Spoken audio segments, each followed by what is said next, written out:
Oh, well, we're certainly going to miss Tony. I mean, he's does a wonderful job for us and always has been with me a long time. But, I mean, we're well prepared. We got a great staff. We're all part of it, and we'll find out. You asked me that after the game. Next up, we're going to go to Ralph Russo from the Associated Press. Hey guys, and this is for both Ryan and Dabo. It seems like you've both sort of painted, I think you probably do this to sort of, motivate your teams a little bit or give your teams like, sort of a vision of a goal as this of sort of an unfinished business type of game. Both had, with Clemson losing in the Sugar Bowl last year and obviously, Ohio State losing to Clemson. Wonder if you can sort of talk a little bit about how that was used to sort of motivate the teams or sort of give the teams a vision of a goal to pursue as you're going into this game. Dabo, if you'd like to start. Well, I mean, we're motivated by winning just as much as we are losing. I mean, we've won a national championship, and that's pretty motivating. You want to go do it again. And as you mentioned, we lost right here last year, and that's pretty motivating too.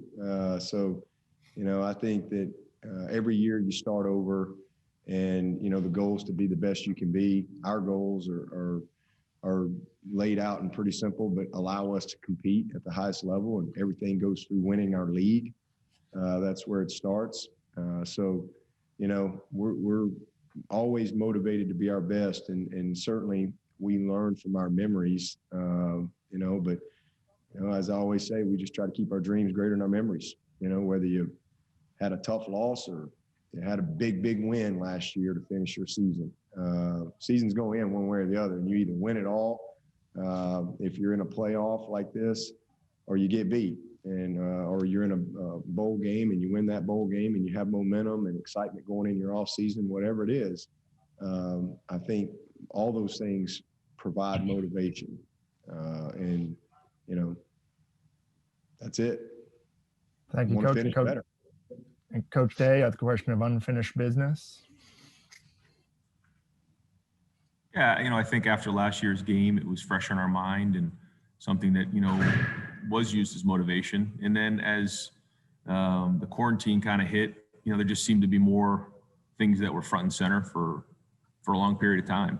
And then as the season went on, and we were able to get the season going again, all those goals, right in front and center for us. And obviously our number one goal every year is to beat the school up north and then win the conference and then win the national championship. And so I think the biggest thing for us is just having an opportunity to tell a great story of all the adversity that this group has overcome. And that's really, at the end of the day, what we focus on, because this is an amazing group.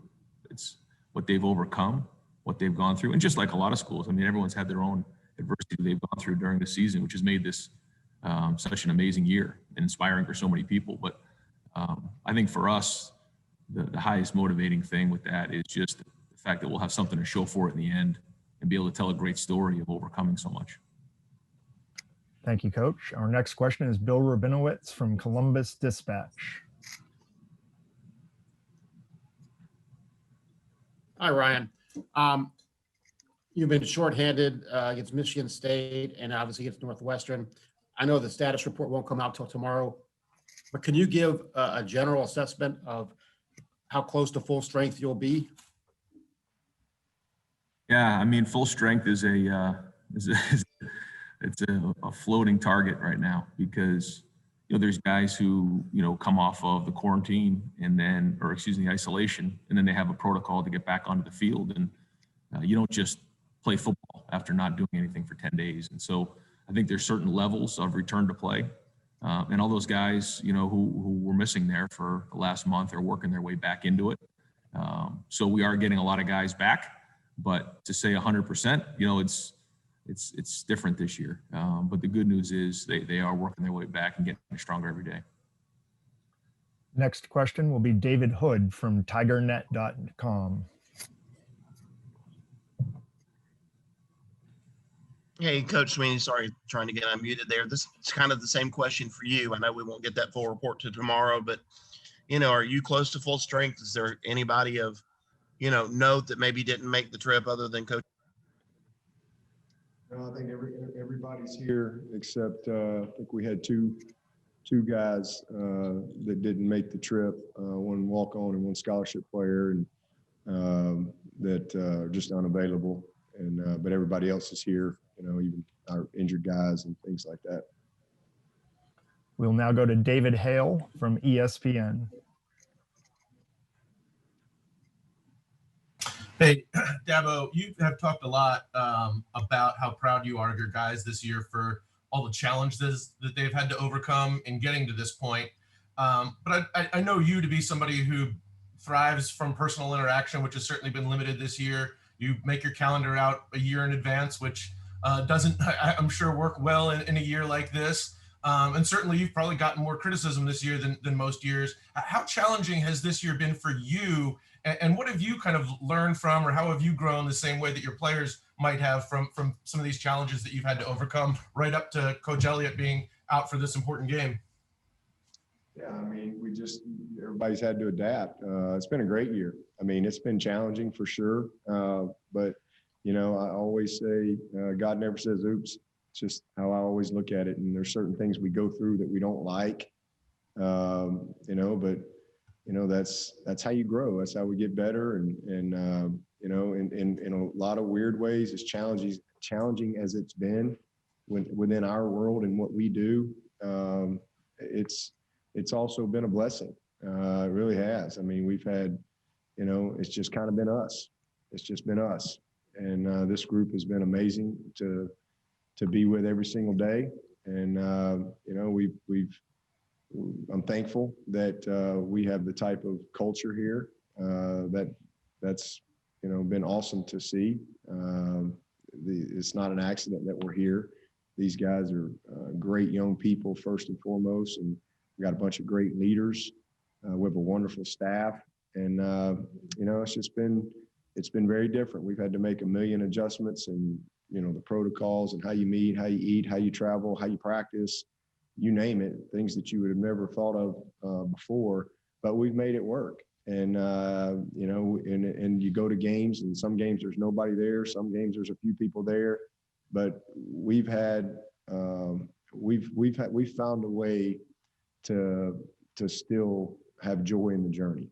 And I love that. So, these guys have been great. And it's seeing guys step up. I mean, we've started more guys this year than at any time ever. We've had all kind of guys out here, there, even dealing with coaches out. And, everybody just continues to step up. But for me, it's been a great year, in a lot of ways. Challenging, but again, we all grow through challenges. Learned a lot, learned Zoom. Never heard that before. Learned a lot of new technology. So, that's something that's probably going to carry forward with us forever. Recruiting, it was very, very different. We've got a couple of guys moving to campus on Sunday that I've never met, like in person. So it's been unique. We've had to kind of learn our way a little bit, but it's all good. It's all good. Thank you very much, Coach. Our next question will be from Doug Lesmerises from Cleveland.com. Hey, Ryan. You guys have obviously worked the two tailbacks this year. You leaned on Master Teague several games early. We saw what Trey did against Northwestern. How do you think that worked out for you guys this year with the two backs? And given what Trey did against Northwestern, what could Master's role be in this game Friday? Yeah, it's been a different year than last year for sure, where, JK kind of the bell cow for us and handled the majority of the snaps. This year it was a little bit more. It was by committee early on, and both of those guys were coming off injuries. Master had his Achilles, and Trey was coming off of his knee from last year. So you had two guys who had similar running styles, but were both coming off injuries and finding their way. And when you don't have as many games to kind of get your rhythm of what you're doing in the run game, it just takes time. And when you're splitting carries, it's even harder. But I think both of them in a short season for us have kind of found that rhythm a little bit. And I think you saw the best version of Trey, and it was great to see him because it didn't all come right away for him. You know, here's a grad transfer that comes in expecting to just, you know, come in and pick up where JK left off, and that didn't happen for him. But he kept working. I mean, he never came into my office one time and complained about carries, just kept going to work, getting better every day. And to see him run the way he did last game was awesome. So, you know, hopefully he keeps building from there. Thank you, Coach. And a reminder, any media looking to ask questions, please use the raise your hand feature and we'll get to you as quickly as we can. Our next question will be from Lawton Swan from ClemsonSportsTalk.com.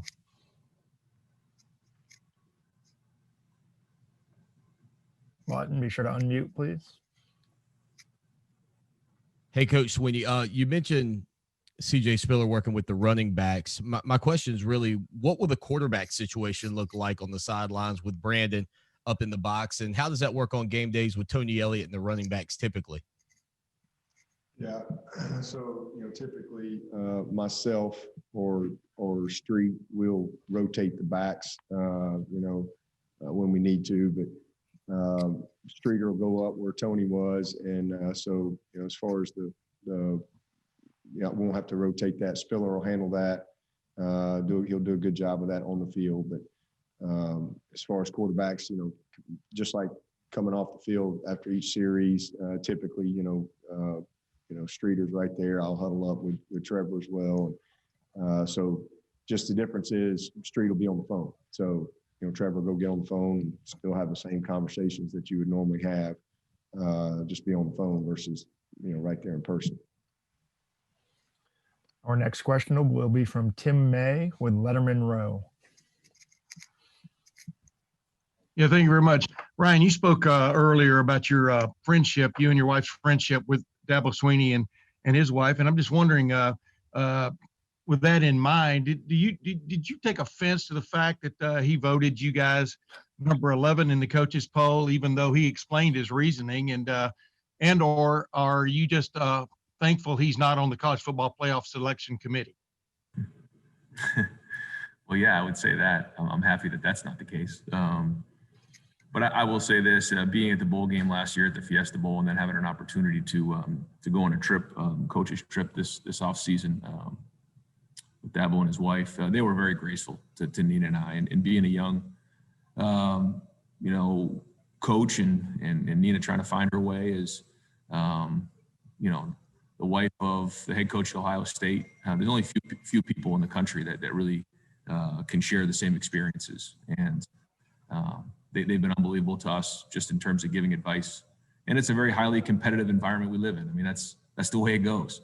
But at the end of the day, you know, we're all human, and appreciated the way that, he really gave great counsel and he's been nothing but a pro. Next will be Tony Gerdeman from Buckeye Scoop. Ryan, I believe you guys will be testing today and then again tomorrow. I'm wondering if there are PCR tests available to you in New Orleans, and is it a possible competitive disadvantage for you guys? I think Clemson is done testing for the week. I mean, I think that's a unique situation that we don't have the same protocols going into the game, but I'm not going to spend time thinking about that. I'm tired of that. You know, it's just what it is, you know, as long as the guys are healthy playing in the game, that's what matters. We're going to have an opportunity to PCR. We're testing this morning. And then if we do get a presumption, we'll have a chance to PCR before we get on the plane. And then we go from there. So at the end of the day, what's the goal? The goal is to have a clean field. And so we'll follow the protocol that's been set forth. Our next question will be Dan Hope from 11 Warriors. Hey, Ryan, how important is it for you guys to control the line of scrimmage on both sides of a ball to have a chance to win this game? It's very important. I mean, it's important for every game, but when you're playing in a close game like this, it comes down to just that. You know, who's winning the line of scrimmage? It comes down to a few plays, as we learned last year. And anytime you play in a matchup game, that's what you got. But the line of scrimmage is critical. And that goes back to any big game that's been played probably in the history of college football. So it's something that's being emphasized, I'm sure, on their side, and it is on ours as well. Next question's for Coach Swinney. It's coming from the online portal. Travis Etienne gets a chance to come back to New Orleans in his home state again. How good do you feel for him being back in Louisiana one more time? I'm happy for him. I mean, obviously, you know, he's wants to finish well. What a season he's had! Unbelievable what he's done this year, and just his development into a truly complete player, a complete football player, can do it all. So, you know, great opportunity. We started the year here. We started this 2020 year right here in New Orleans, and hopefully, you know, we can, you know, get a better result as we finish it. And I know that's something that he really wants, and I know he's going to put his best foot forward to play a great game. Next, we'll go to Joey Kaufman with the Columbus Dispatch. Ryan, if you had to look back on the last I don't know, 7 months or so since June, what has been the biggest challenge for navigating this whole season from like a leadership perspective? I think in an industry that's all about routine, we've been out of routine on a daily basis. And I think that's exhausting for a lot of people, not knowing what's coming next or having a plan and then having to constantly change it. I think that's been probably the number one thing I would say. And then talking about since June, I mean, the fact that, you know, we didn't have a season, that we did have a season, we have games, we don't have games. I mean, that wears on you. And not being able to, as the head coach and the leader of the program, to look people in the eye and let them know what's coming next, just that they have to just keep putting one foot in front of the other. I'd say that's been the biggest challenge. But the thing that I've learned the most is just perspective. And that's what this is all about, you know, is that you can take anything for granted. And that, you know, although it wasn't exactly the way we wanted the season to go, we're still very, very fortunate to be where we're at. I mean, look, we're right back where we started, and have an opportunity to play in this game and playing for a great university, playing against a great team in Clemson. And so as hard as it's been, we still have a lot to be thankful for. Next, we'll go to Patrick Murphy from 24/7 Sports. Ryan, we talked to some of the defensive guys this week about the improvement from that Indiana performance until now. And we've only seen 2 games of that, but they seemed confident that within practice, they've really improved. I'm curious your perspective on the development of the defense from that game until now, specifically. Yeah, no, I think it's a great question because, you know, how do you really know when you've played 6 games? I think the only way you learn is by playing in games. And that's been one of the hardest things for us as the season's gone on, is we haven't had those opportunities to see. But there are things that are being addressed. We have really high level of talent here. So we go against each other every day and compete. And there's been a lot of padded practices where we've gone against each other to try to get better because we had to. So I think that there's been great improvement in that area, but the ultimate test will be tomorrow. And our next question will be for Dabo, and that's also from the online portal. How do you feel that you're not seen as an underdog anymore due to your tremendous success? And, you know, we've been some underdogs along the way a couple times in these playoffs, but it's really just more the same. You know, we've won a lot of games the last 6 years, and there hadn't been many of those games that we've been the underdog. There's been a few, but not many. The great majority we've been expected to win the game, and so, you know, that's just the norm. You know, we prepare to win, we expect to win, and we really don't get too distracted by, you know, any of the other stuff. It's really more about how we think. And, you know, we again have been the so-called favorite most of the time the last 6-7 years. So just really same focus that we always have. Next, we'll go to Spencer Holbrook from Letterman Row. Ryan, when you talk about all of the underdog card and all of those things that go into this game, and everybody's been asking about that, is there an aspect of kind of overdoing that, and how do you balance not overdoing the underdog card and just telling you guys to go and play football? Yeah, I mean, that's what it is. More to what Dabo just mentioned is that you know, those are people's opinions. What really matters is how we execute on the field and how we play, and that's what we focus on. You know, as we go to practice, we go into meetings, we have our our preparation for the game. That's what matters. You know, people have their opinions, but if you make the plays and you play well, then you're going to have a good day. If you don't, then you won't. I mean, that's really what it comes down to. And so who's more prepared to play in the game, you know, when the foot hits the ball? And that's where we spend all of our time. And when you get to this point of the season, both teams, I think, are highly motivated. And that's what we focus on. Our next question is Brendan Gulick from Buckeyes Now. Hey, Ryan, this question is specifically more for you than Dabo, but I suppose applicable either way. How do you balance your emotions, either as a player or a coach, in a game where, you know, the stakes are so high, the adrenaline is so high, you know what's in front of you, and you want your players to play with that emotional edge, but you don't want to do things that are, you know, outside of your control. How do you try to balance, you know, staying within your control but playing at your absolute max? I mean, there's going to be a certain level of electricity, especially early in the game, and you know, both teams want to start fast. I mean, that's always the case. But then as you get into the body of the game, and you know, you get hit once or twice, and you get a little tired, I think you kind of just find the rhythm of the game, and everything slows down. So early on, you want to have you know, a great poise about you, and not being over emotional, and just kind of focus on it. But certainly early in the game, you're going to feel the emotion. That's just part of the game, and that's the exciting part of it. That's why we all do this. Dabo, any thoughts on balancing the emotions in high stakes games? Yeah, I think, you know, again, the same things that won the other games, they win this game. It still comes down to, you know, execution and playing with precision. You know, it's a game of emotion, but you don't want to be emotional. And I think you lose your focus there. And so same things. We'll now go to Steve Hellwagon from Bucknuts Media. Yeah, for Coach Day, there was a statistic put up that all of Justin Fields' interceptions have come against ranked opponents.